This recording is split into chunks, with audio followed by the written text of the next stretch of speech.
ವ್ಯವಸ್ಥೆಯನ್ನು ಕಲ್ಪಿಸಿದೆ. ಆದರೆ ಇಲ್ಲೊಂದು ಮಹಿಳೆಯರ ಗ್ಯಾಂಗ್ ಇದನ್ನೇ ಬಂಡವಾಳ ಮಾಡಿಕೊಂಡಿದೆ. ಫ್ರೀ ಬಸ್ ಯೋಜನೆಯನ್ನು ಕಳ್ಳತನಕ್ಕೆ ಬಳಸ್ತಾ ಇದೆ. ಏನಾಯಿತು ಹಾಗಿದ್ರೆ ಬನ್ನಿ ನೋಡ್ಕೊಂಡು ಬರೋಣ. ಬಸ್ನಲ್ಲಿ ಪ್ರಯಾಣಿಸುವವರೇ ಎಚ್ಚರ. ಕಲಬುರಗಿಯಲ್ಲಿ ಮಹಿಳಾ ಕಳ್ಳರ ಗ್ಯಾಂಗ್. ನೋಡಿ, ಈ ಫೋಟೋದಲ್ಲಿರುವ ಮಹಿಳೆಯರನ್ನ ಒಂದ್ಸಾರಿ ಚೆನ್ನಾಗಿ ನೋಡ್ಕೊಳ್ಳಿ. ಯಾಕಂದ್ರೆ ನಾಳೆ ನೀವೇನಾದ್ರೂ ಬಸ್ನಲ್ಲಿ ಹೋಗುವಾಗ ಅಪ್ಪಿ ತಪ್ಪಿ ಇವರು ಪ್ರತ್ಯಕ್ಷ ಆದ್ರೂ ಆಗಬಹುದು. ಇವರು ಅಂತಿಂತ ಕಳ್ಳರಲ್ಲ, ಖತರ್ನಾಕ್ ಕಳ್ಳಿಯರು. ಅಂದಹಾಗೆ ಇವರು ಮೂಲತಃ ಕಲಬುರಗಿ ನಗರದ ಬಾಪು ನಗರದ ನಿವಾಸಿಗಳು. ಇವರ ಕಸುಬು ಫುಲ್ ಟೈಮ್ ಕಳ್ಳತನ.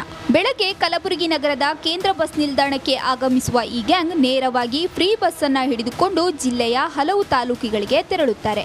ರಶ್ ಇರೋ ಬಸ್ನಲ್ಲಿ ಮಹಿಳೆಯರ ಕತ್ತಲಿದ್ದ ಚಿನ್ನದ ಸರಗಳನ್ನ ಎಗರಿಸ್ತಾರೆ. ಕ್ಷಣ ಮಾತ್ರದಲ್ಲಿ ಎಸ್ಕೇಪ್ ಆಗ್ತಾರೆ. ಕಲಬುರಗಿ ನಗರದಿಂದ ಸೇಡಂ ಪಟ್ಟಣಕ್ಕೆ ಬಸ್ ಮುಖಾಂತರ ಬಂದು ಬಸ್ ನಿಲ್ದಾಣದಲ್ಲಿ ಯಾರಾದರೂ ಕೊರಲಲ್ಲಿ ಚೈನ್ ಇದ್ರೆ ಅವರು ಬಸ್ ಹತ್ತುವಾಗ ಇವರೇ 3 ಜನ ಒಂದು ರಶ್ ತರ ಕ್ರಿಯೇಟ್ ಮಾಡಿ ಕೊರಲಲ್ಲಿರುವಂತಹ ಚೈನ್ ಕಿತ್ಕೊಳ್ಳುವುದು ಇವರದು ವಿಶೇಷತೆ. ಸೊ ಈ ಹಿಂದೆ ಎರಡು ಕೇಸಸ್ಸಲ್ಲಿ ಇವರು ಭಾಗಿಯಾಗಿರುವುದು ಒಪ್ಕೊಂಡಿರ್ತಾರೆ ಮತ್ತು ಅವರ ಕಡೆಯಿಂದ ನಾವು ವಿಚಾರಣೆ ಮಾಡಿ ಅವರ ಕಡೆಯಿಂದ ನಾವು 8 ತೊಲೆ ಬಂಗಾರನ್ನು ರಿಕವರಿ ಮಾಡಲಾಗಿದೆ. ಹೀಗೆ ಮೊನ್ನೆ ಸುಲೇಪೇಟ್ ಬಸ್ ಸ್ಟ್ಯಾಂಡ್ನಲ್ಲಿ ವೃದ್ಧೆಯ ಕತ್ತಲಿದ್ದ ಸರ ಮತ್ತು ಮಹಿಳೆಯ ಸರ ಕದ್ದು ಈ ಗ್ಯಾಂಗ್ ಎಸ್ಕೇಪ್ ಆಗಿತ್ತು. ಪ್ರಕರಣ ದಾಖಲಿಸಿಕೊಂಡ ಪೊಲೀಸರು ಇದನ್ನ ಗಂಭೀರವಾಗಿ ತೆಗೆದುಕೊಂಡಿದ್ರು. ಜಿಲ್ಲೆಯ ಜನನಿಬಿಡ ಪ್ರಮುಖ ಬಸ್ ನಿಲ್ದಾಣಗಳಲ್ಲಿ ಕಣ್ಣಿಟ್ಟು ಕೃತ್ಯ ಎಸಗಿದ 24 ಗಂಟೆಯಲ್ಲೇ ಆರೋಪಿಗಳನ್ನ ಬಂಧಿಸಿದ್ದಾರೆ. ಬಟ್ ಇವರೆಲ್ಲ ಅವರು ಮಾಡ್ತಾ ಇರೋದು ಒಪ್ಕೊಂಡಿದ್ದಾರೆ. ಇವರೆಲ್ಲ ಜನ ಸೇರಿರುವುದು ಬಾಪುನಗರ ಏರಿಯಾದವರಾಗಿದ್ದಾರೆ.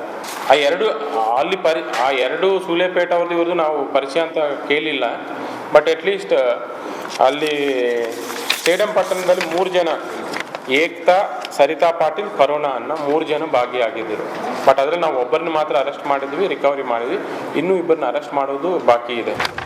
ಒಟ್ಟಿನಲ್ಲಿ ಮಹಿಳೆಯರಿಗೆ ಅನುಕೂಲ ಆಗಲಿ ಅಂತ ಸರ್ಕಾರ ಫ್ರೀ ಬಸ್ ಯೋಜನೆ ಕೊಟ್ಟಿದೆ. ಆದ್ರೆ ಇವರು ಮಾತ್ರ ಸರ್ಕಾರದ ಈ ಫ್ರೀ ಬಸ್ ಯೋಜನೆಯನ್ನ ಕಳ್ಳತನಕ್ಕೆ ಉಪಯೋಗಿಸಿಕೊಂಡು ಇದೀಗ ಜೈಲು ಪಾಲಾಗಿದ್ದಾರೆ. ಓಂ ಪ್ರಕಾಶ್ ಹೆಚ್ ಮುನ್ನೂರು, ರಿಪಬ್ಲಿಕ್ ಕನ್ನಡ, ಕಲಬುರಗಿ. ಸರ್ಕಾರ ಮಹಿಳೆಯರಿಗೆ ಅನುಕೂಲ ಆಗಲಿ ಅಂತ ಫ್ರೀ ಬಸ್ ವ್ಯವಸ್ಥೆಯನ್ನು ಕಲ್ಪಿಸಿದೆ. ಆದರೆ ಇಲ್ಲೊಂದು ಮಹಿಳೆಯರ ಗ್ಯಾಂಗ್ ಇದನ್ನೇ ಬಂಡವಾಳ ಮಾಡಿಕೊಂಡಿದೆ. ಫ್ರೀ ಬಸ್ ಯೋಜನೆಯನ್ನು ಕಳ್ಳತನಕ್ಕೆ ಬಳಸ್ತಾ ಇದೆ. ಏನಾಯಿತು ಹಾಗಿದ್ರೆ ಬನ್ನಿ ನೋಡ್ಕೊಂಡು ಬರೋಣ. ಬಸ್ನಲ್ಲಿ ಪ್ರಯಾಣಿಸುವವರೇ ಎಚ್ಚರ. ಕಲಬುರಗಿಯಲ್ಲಿ ಮಹಿಳಾ ಕಳ್ಳರ ಗ್ಯಾಂಗ್. ನೋಡಿ, ಈ ಫೋಟೋದಲ್ಲಿರುವ ಮಹಿಳೆಯರನ್ನ ಒಂದ್ಸಾರಿ ಚೆನ್ನಾಗಿ ನೋಡ್ಕೊಳ್ಳಿ. ಯಾಕಂದ್ರೆ ನಾಳೆ ನೀವೇನಾದ್ರೂ ಬಸ್ನಲ್ಲಿ ಹೋಗುವಾಗ ಅಪ್ಪಿ ತಪ್ಪಿ ಇವರು ಪ್ರತ್ಯಕ್ಷ ಆದ್ರೂ ಆಗಬಹುದು. ಇವರು ಅಂತಿಂತ ಕಳ್ಳರಲ್ಲ, ಖತರ್ನಾಕ್ ಕಳ್ಳಿಯರು. ಅಂದಹಾಗೆ ಇವರು ಮೂಲತಃ ಕಲಬುರಗಿ ನಗರದ ಬಾಪು ನಗರದ ನಿವಾಸಿಗಳು. ಇವರ ಕಸುಬು ಫುಲ್ ಟೈಮ್ ಕಳ್ಳತನ. ಬೆಳಗ್ಗೆ ಕಲಬುರಗಿ ನಗರದ ಕೇಂದ್ರ ಬಸ್ ನಿಲ್ದಾಣಕ್ಕೆ ಆಗಮಿಸುವ ಈ ಗ್ಯಾಂಗ್ ನೇರವಾಗಿ ಫ್ರೀ ಬಸ್ ಅನ್ನ ಹಿಡಿದುಕೊಂಡು ಜಿಲ್ಲೆಯ ಹಲವು ತಾಲೂಕುಗಳಿಗೆ ತೆರಳುತ್ತಾರೆ. ರಶ್ ಇರೋ ಬಸ್ನಲ್ಲಿ ಮಹಿಳೆಯರ ಕತ್ತಲಿದ್ದ ಚಿನ್ನದ ಸರಗಳನ್ನ ಎಗರಿಸ್ತಾರೆ. ಕ್ಷಣ ಮಾತ್ರದಲ್ಲಿ ಎಸ್ಕೇಪ್ ಆಗ್ತಾರೆ. ಕಲಬುರಗಿ ನಗರದಿಂದ ಸೇಡಂ ಪಟ್ಟಣಕ್ಕೆ ಬಸ್ ಮುಖಾಂತರ ಬಂದು ಬಸ್ ನಿಲ್ದಾಣದಲ್ಲಿ ಯಾರಾದರೂ ಕೊರಲಲ್ಲಿ ಚೈನ್ ಇದ್ರೆ ಅವರು ಬಸ್ ಹತ್ತುವಾಗ ಇವರೇ 3 ಜನ ಒಂದು ರಶ್ ತರ ಕ್ರಿಯೇಟ್ ಮಾಡಿ ಕೊರಲಲ್ಲಿರುವಂತಹ ಚೈನ್ ಕಿತ್ಕೊಳ್ಳುವುದು ಇವರದು ವಿಶೇಷತೆ.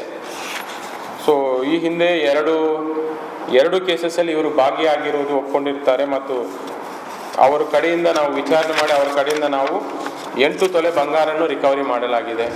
ಹೀಗೆ ಮೊನ್ನೆ ಸುಲೇಪೇಟ್ ಬಸ್ ಸ್ಟ್ಯಾಂಡ್ನಲ್ಲಿ ವೃದ್ಧೆಯ ಕತ್ತಲಿದ್ದ ಸರ ಮತ್ತು ಮಹಿಳೆಯ ಸರ ಕದ್ದು ಈ ಗ್ಯಾಂಗ್ ಎಸ್ಕೇಪ್ ಆಗಿತ್ತು. ಪ್ರಕರಣ ದಾಖಲಿಸಿಕೊಂಡ ಪೊಲೀಸರು ಇದನ್ನ ಗಂಭೀರವಾಗಿ ತೆಗೆದುಕೊಂಡಿದ್ರು. ಜಿಲ್ಲೆಯ ಜನನಿಬಿಡ ಪ್ರಮುಖ ಬಸ್ ನಿಲ್ದಾಣಗಳಲ್ಲಿ ಕಣ್ಣಿಟ್ಟು ಕೃತ್ಯ ಎಸಗಿದ 24 ಗಂಟೆಯಲ್ಲೇ ಆರೋಪಿಗಳನ್ನ ಬಂಧಿಸಿದ್ದಾರೆ. ಬಟ್ ಇವರೆಲ್ಲ ಅವರು ಮಾಡ್ತಾ ಇರೋದು ಒಪ್ಕೊಂಡಿದ್ದಾರೆ. ಇವರೆಲ್ಲ ಜನ ಸೇರಿರುವುದು ಬಾಪುನಗರ ಏರಿಯಾದವರಾಗಿದ್ದಾರೆ.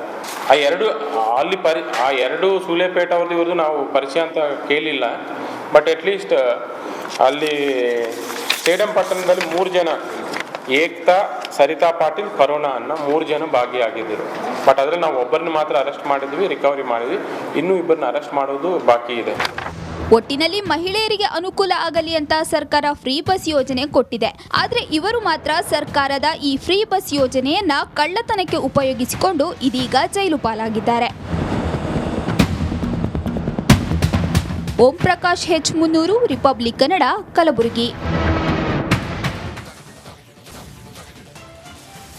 ಸರ್ಕಾರ ಮಹಿಳೆಯರಿಗೆ ಅನುಕೂಲ ಆಗಲಿ ಅಂತ ಫ್ರೀ ಬಸ್ ವ್ಯವಸ್ಥೆಯನ್ನು ಕಲ್ಪಿಸಿದೆ. ಆದರೆ ಇಲ್ಲೊಂದು ಮಹಿಳೆಯರ ಗ್ಯಾಂಗ್ ಇದನ್ನೇ ಬಂಡವಾಳ ಮಾಡಿಕೊಂಡಿದೆ. ಫ್ರೀ ಬಸ್ ಯೋಜನೆಯನ್ನು ಕಳ್ಳತನಕ್ಕೆ ಬಳಸ್ತಾ ಇದೆ. ಏನಾಯಿತು ಹಾಗಿದ್ರೆ ಬನ್ನಿ ನೋಡ್ಕೊಂಬರೋಣ. ಬಸ್ನಲ್ಲಿ ಪ್ರಯಾಣಿಸುವವರೇ ಎಚ್ಚರ. ಕಲಬುರಗಿಯಲ್ಲಿ ಮಹಿಳಾ ಕಳ್ಳರ ಗ್ಯಾಂಗ್. ನೋಡಿ, ಈ ಫೋಟೋದಲ್ಲಿರುವ ಮಹಿಳೆಯರನ್ನ ಒಂದ್ಸಾರಿ ಚೆನ್ನಾಗಿ ನೋಡ್ಕೊಳ್ಳಿ. ಯಾಕಂದ್ರೆ ನಾಳೆ ನೀವೇನಾದ್ರೂ ಬಸ್ನಲ್ಲಿ ಹೋಗುವಾಗ ಅಪ್ಪಿ ತಪ್ಪಿ ಇವರು ಪ್ರತ್ಯಕ್ಷ ಆದ್ರೂ ಆಗಬಹುದು. ಇವರು ಅಂತಿಂತ ಕಳ್ಳರಲ್ಲ, ಖತರ್ನಾಕ್ ಕಳ್ಳಿಯರು. ಅಂದಹಾಗೆ ಇವರು ಮೂಲತಃ ಕಲಬುರಗಿ ನಗರದ ಬಾಪು ನಗರದ ನಿವಾಸಿಗಳು. ಇವರ ಕಸುಬು ಫುಲ್ ಟೈಮ್ ಕಳ್ಳತನ. ಬೆಳಗ್ಗೆ ಕಲಬುರಗಿ ನಗರದ ಕೇಂದ್ರ ಬಸ್ ನಿಲ್ದಾಣಕ್ಕೆ ಆಗಮಿಸುವ ಈ ಗ್ಯಾಂಗ್ ನೇರವಾಗಿ ಫ್ರೀ ಬಸ್ ಅನ್ನ ಹಿಡಿದುಕೊಂಡು ಜಿಲ್ಲೆಯ ಹಲವು ತಾಲೂಕುಗಳಿಗೆ ತೆರಳುತ್ತಾರೆ. ರಶ್ ಇರೋ ಬಸ್ನಲ್ಲಿ ಮಹಿಳೆಯರ ಕತ್ತಲಿದ್ದ ಚಿನ್ನದ ಸರಗಳನ್ನ ಎಗರಿಸ್ತಾರೆ. ಕ್ಷಣ ಮಾತ್ರದಲ್ಲಿ ಎಸ್ಕೇಪ್ ಆಗ್ತಾರೆ. ಕಲಬುರಗಿ ನಗರದಿಂದ ಸೇಡಂ ಪಟ್ಟಣಕ್ಕೆ ಬಸ್ ಮುಖಾಂತರ ಬಂದು ಬಸ್ ನಿಲ್ದಾಣದಲ್ಲಿ ಯಾರಾದರೂ ಕೊರಳಲ್ಲಿ ಚೈನ್ ಇದ್ರೆ ಅವರು ಬಸ್ ಹತ್ತುವಾಗ ಇವರೇ 3 ಜನ ಒಂದು ರಶ್ ತರ ಕ್ರಿಯೇಟ್ ಮಾಡಿ ಕೊರಳಲ್ಲಿರುವಂತಹ ಚೈನ್ ಕಿತ್ಕೊಳ್ಳುವುದು ಇವರದು ವಿಶೇಷತೆ. ಸೊ ಈ ಹಿಂದೆ ಎರಡು ಕೇಸಸ್ಸಲ್ಲಿ ಇವರು ಭಾಗಿಯಾಗಿರುವುದು ಒಪ್ಕೊಂಡಿರ್ತಾರೆ. ಮತ್ತು ಅವರ ಕಡೆಯಿಂದ ನಾವು ವಿಚಾರಣೆ ಮಾಡಿ ಅವರ ಕಡೆಯಿಂದ ನಾವು 8 ತೊಲೆ ಬಂಗಾರನ್ನು ರಿಕವರಿ ಮಾಡಲಾಗಿದೆ. ಹೀಗೆ ಮೊನ್ನೆ ಸುಲೇಪೇಟ್ ಬಸ್ ಸ್ಟ್ಯಾಂಡ್ನಲ್ಲಿ ವೃದ್ಧೆಯ ಕತ್ತಲಿದ್ದ ಸರ ಮತ್ತು ಮಹಿಳೆಯ ಸರ ಕದ್ದು ಈ ಗ್ಯಾಂಗ್ ಎಸ್ಕೇಪ್ ಆಗಿತ್ತು. ಪ್ರಕರಣ ದಾಖಲಿಸಿಕೊಂಡ ಪೊಲೀಸರು ಇದನ್ನ ಗಂಭೀರವಾಗಿ ತೆಗೆದುಕೊಂಡಿದ್ರು. ಜಿಲ್ಲೆಯ ಜನನಿಬಿಡ ಪ್ರಮುಖ ಬಸ್ ನಿಲ್ದಾಣಗಳಲ್ಲಿ ಕಣ್ಣಿಟ್ಟು ಕೃತ್ಯ ಎಸಗಿದ 24 ಗಂಟೆಯಲ್ಲೇ ಆರೋಪಿಗಳನ್ನ ಬಂಧಿಸಿದ್ದಾರೆ. ಬಟ್ ಇವರೆಲ್ಲ ಅವರು ಮಾಡ್ತಾ ಇರೋದು ಒಪ್ಕೊಂಡಿದ್ದಾರೆ. ಇವರೆಲ್ಲ ಜನ ಸೇರಿರುವುದು ಬಾಪುನಗರ ಏರಿಯಾದವರಾಗಿದ್ದಾರೆ. ಆ ಎರಡು ಸೂಲೆಪೇಟ ಅವ್ರದ್ದು ಇವ್ರದ್ದು ನಾವು ಪರಿಚಯ ಅಂತ ಕೇಳಿಲ್ಲ. ಬಟ್ ಅಟ್ಲೀಸ್ಟ್ ಅಲ್ಲಿ ಸೇಡಂ ಪಟ್ಟಣದಲ್ಲಿ 3 ಜನ, ಏಕ್ತಾ, ಸರಿತಾ ಪಾಟೀಲ್, ಕರೋನಾ ಅನ್ನೋ 3 ಜನ ಭಾಗಿಯಾಗಿದ್ದರು. ಬಟ್ ಅದ್ರಲ್ಲಿ ನಾವು ಒಬ್ಬರನ್ನ ಮಾತ್ರ ಅರೆಸ್ಟ್ ಮಾಡಿದ್ವಿ, ರಿಕವರಿ ಮಾಡಿದ್ವಿ. ಇನ್ನೂ ಇಬ್ಬರನ್ನ ಅರೆಸ್ಟ್ ಮಾಡೋದು ಬಾಕಿ ಇದೆ. ಒಟ್ಟಿನಲ್ಲಿ ಮಹಿಳೆಯರಿಗೆ ಅನುಕೂಲ ಆಗಲಿ ಅಂತ ಸರ್ಕಾರ ಫ್ರೀ ಬಸ್ ಯೋಜನೆ ಕೊಟ್ಟಿದೆ. ಆದ್ರೆ ಇವರು ಮಾತ್ರ ಸರ್ಕಾರದ ಈ ಫ್ರೀ ಬಸ್ ಯೋಜನೆಯನ್ನ ಕಳ್ಳತನಕ್ಕೆ ಉಪಯೋಗಿಸಿಕೊಂಡು ಇದೀಗ ಜೈಲು ಪಾಲಾಗಿದ್ದಾರೆ. ಓಂ ಪ್ರಕಾಶ್ ಹೆಚ್ ಮುನ್ನೂರು, ರಿಪಬ್ಲಿಕ್ ಕನ್ನಡ, ಕಲಬುರಗಿ. ಸರ್ಕಾರ ಮಹಿಳೆಯರಿಗೆ ಅನುಕೂಲ ಆಗಲಿ ಅಂತ ಫ್ರೀ ಬಸ್ ವ್ಯವಸ್ಥೆಯನ್ನು ಕಲ್ಪಿಸಿದೆ. ಆದರೆ ಇಲ್ಲೊಂದು ಮಹಿಳೆಯರ ಗ್ಯಾಂಗ್ ಇದನ್ನೇ ಬಂಡವಾಳ ಮಾಡಿಕೊಂಡಿದೆ. ಫ್ರೀ ಬಸ್ ಯೋಜನೆಯನ್ನು ಕಳ್ಳತನಕ್ಕೆ ಬಳಸ್ತಾ ಇದೆ. ಏನಾಯಿತು ಹಾಗಿದ್ರೆ ಬನ್ನಿ ನೋಡ್ಕೊಂಬರೋಣ. ಬಸ್ನಲ್ಲಿ ಪ್ರಯಾಣಿಸುವವರೇ ಎಚ್ಚರ. ಕಲಬುರಗಿಯಲ್ಲಿ ಮಹಿಳಾ ಕಳ್ಳರ ಗ್ಯಾಂಗ್.